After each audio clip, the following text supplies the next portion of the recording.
Após os Estados Unidos pressionar o governo brasileiro contra as facções criminosas, dessa vez é a Europa, com a Marinha Francesa, prendendo navios e reagindo com indignação à negativa de Lula, e como a Venezuela conseguiu trazer militares bem treinados da Rússia para a fronteira do Brasil. A interceptação de 2 barcos pesqueiros brasileiros carregados com mais de 7 toneladas de cocaína pela Marinha Francesa, na madrugada de 23 de novembro de 2025, próximo à Ilha da Madeira, no Atlântico Médio, não é apenas mais um golpe contra o narcotráfico transnacional. Representa um catalisador imediato para o endurecimento de pressões diplomáticas e econômicas sobre o governo brasileiro. A Operação Renascer, coordenada pela Polícia Judiciária Portuguesa e apoiada pelo Centro Marítimo de Análise de Narcóticos, MAOQN, resultou na prisão de 10 tripulantes brasileiros, todos sem antecedentes criminais declarados, mas agora sob prisão preventiva em território europeu. A carga, dissimulada em compartimentos falsos nos cascos das embarcações, que partiram de portos catarinenses não especificados, possivelmente Itajaí ou Navegantes, foi avaliada em 7 milhões de euros, equivalente a cerca de 48 milhões de reais na cotação atual. O plano logístico era clássico: transferência em alto mar para lanchas de alta velocidade destinadas à Península Ibérica, dali ramificando-se para mercados europeus como Espanha, França e Alemanha.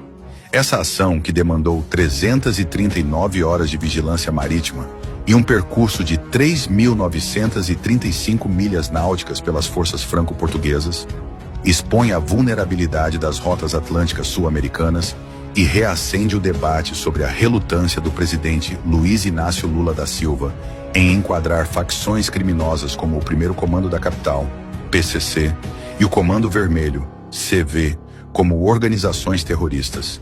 Em reuniões recentes com autoridades norte-americanas, datadas de maio e reiteradas em outubro de 2025, o Itamaraty vetou explicitamente qualquer redesignação que equiparasse o crime organizado brasileiro a grupos terroristas, argumentando que tal medida não traria benefícios práticos e, ao contrário, abriria portas para intervenções estrangeiras no território nacional. Flávio Dino reforçou essa posição em 29 de outubro, declarando que não temos nenhuma intenção de classificar facções como terroristas,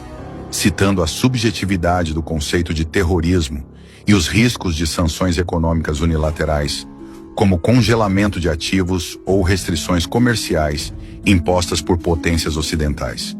Críticos, incluindo setores da oposição e analistas de segurança, veem nisso uma concessão ideológica que ignora a dimensão paramilitar das facções.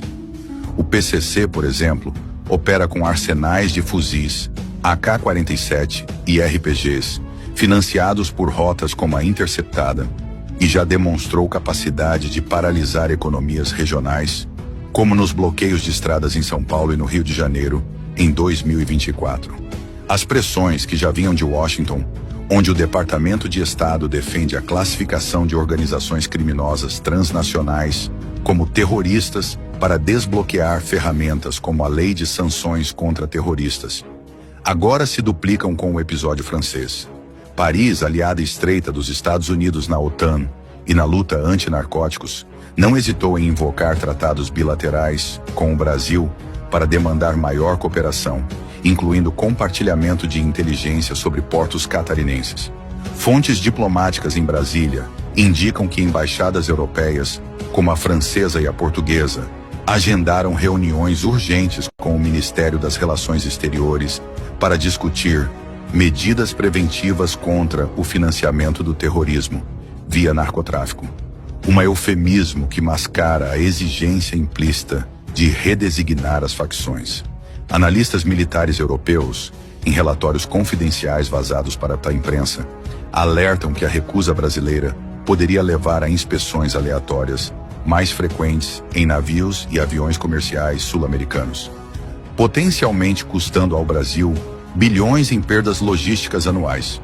No Congresso Nacional, o projeto de lei que equipara o domínio territorial de facções a atos terroristas ganha tração, com audiências marcadas para dezembro.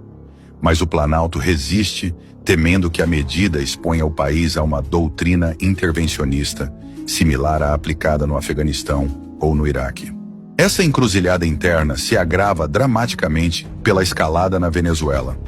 onde a presença confirmada de tropas russas, estimadas em 120 militares de elite, incluindo instrutores de drones FPV e forças especiais da Força Tarefa do Equador,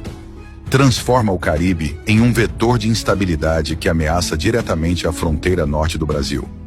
Inteligência ucraniana, corroborada por fontes do site The War Zone, identificou o general Oleg Leontovich Makarevich, um comandante com experiência de combate na Ucrânia, à frente de treinamentos que abrangem manobras de infantaria, operações de blindados, inteligência eletrônica e até o emprego de cães de ataque em ambientes de selva.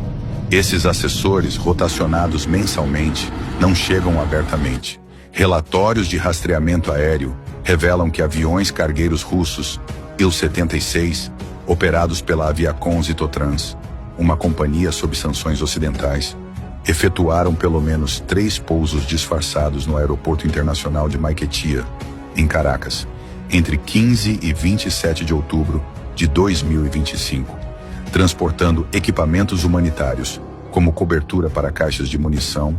drones Orlan-10 e componentes de sistemas antiaéreos S-300. Esses voos ocorreram semanas antes do alerta emitido pela Administração Federal de Aviação dos Estados Unidos, FAA, em 21 de novembro, que classificou o espaço aéreo venezuelano como de alto risco devido ao aumento da atividade militar, resultando na suspensão imediata de rotas por 6 companhias aéreas internacionais, incluindo Air France e Latam,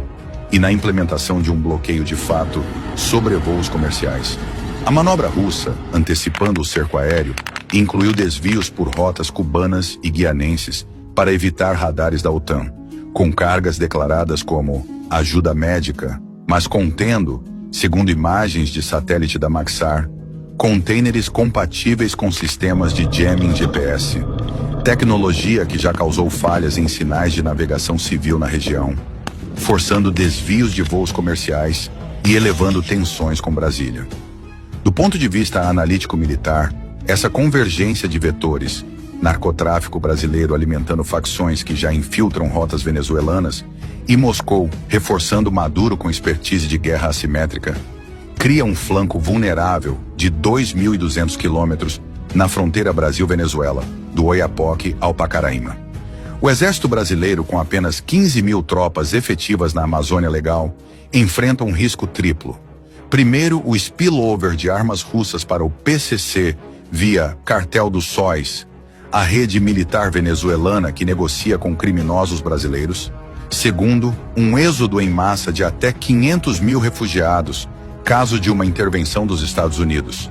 sobrecarregando Roraima e Amazonas. E terceiro, cenários de confronto indireto, como drones russos testados em território fronteiriço, violando o espaço aéreo brasileiro, similar aos incidentes ucranianos de 2022.